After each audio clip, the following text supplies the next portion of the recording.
ke power sequence. Yang pertama di power tree. Untuk di bagian tegangan ini lebih dominan yang kita baca adalah output dari tegangan IC yang dihasilkan ketika dia sudah bekerja ya. Contohnya di CPU core ini atau di rangkaian CPU core ini, outputnya dia menghasilkan PCC core 0,7 dan PCC GPX 0,76 ya.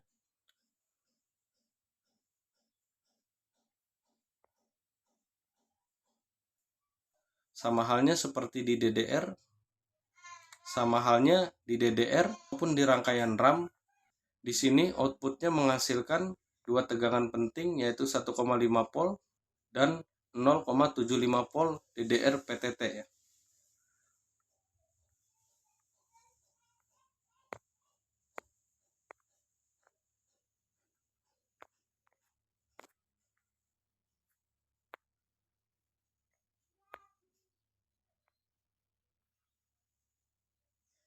Ini adalah loncatan-loncatan titik pengukuran yang bisa dipelajari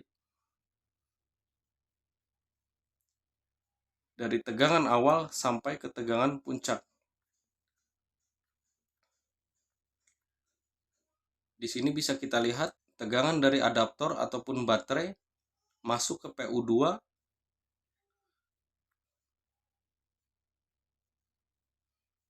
kemudian diolah menjadi signal P-in. Signal P-in menjadi sumber daya untuk PU2.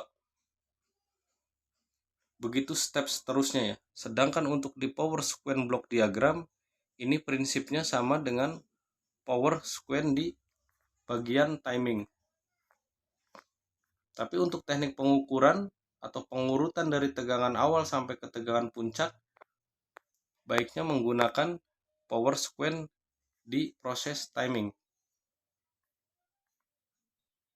Di sini syarat kerja dari mulai start awal sampai ke laptop berhasil display ya. Di sini ada keterangan yang pertama yang wajib keluar dulu, yaitu titik P-in. Setelah titik P-in ini keluar, step yang kedua masuk di tegangan 3 volt dan 5 volt bersamaan dengan PCC RTC. Kemudian sinyal dikonfirmasi dan masuk ke transisi antara tegangan always ke PS. Di sini terdapat keterangan from power button to EC. Begitu sampai seterusnya ya. Yang jadi patokan di sini itu perpindahan dari sirkuit 3 volt dan 5 volt, kemudian saat switch di on. Setelah switch di on, yaitu di NBSW on sampai ke bawah, ini semuanya tegangan PS. Di sini juga bisa digunakan untuk teknik pengukuran step by step, dari mulai jack power sampai ke tegangan puncak. Contohnya, jika di P-in oke, maka step lanjut ke titik 3 volt dan 5 volt. Setelah di titik 3 volt 5 volt oke, lanjut ke titik pengukuran di RTC reset. Jika di RTC reset oke, naik ke NBSW on. Tentunya di NBSW on ini dia transisi antara tegangan always ke PS, yaitu saat posisi laptop mulai dihidupkan. Setelah laptop dihidupkan, maka akan menghasilkan sinyal S5 on. Setelah S5 on, maka dari EC ke chipset dia akan mengirim dua sinyal, yaitu ECRSM reset dan DNB SW on. Setelah dikonfirmasi, dari chipset akan mengirim sinyal ke EC, yaitu SUSB.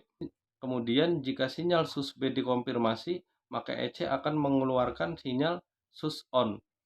Kemudian setelah sinyal SUS on dikonfirmasi, maka pulse width modulation akan mengirim perintah ke EC. Ini namanya sinyal konfirmasi ya. Setelah sinyal konfirmasi dikonfirmasi, maka dari EC ke PWM akan mengirim sinyal main on. Di sini pun masih bermain di tegangan transisi.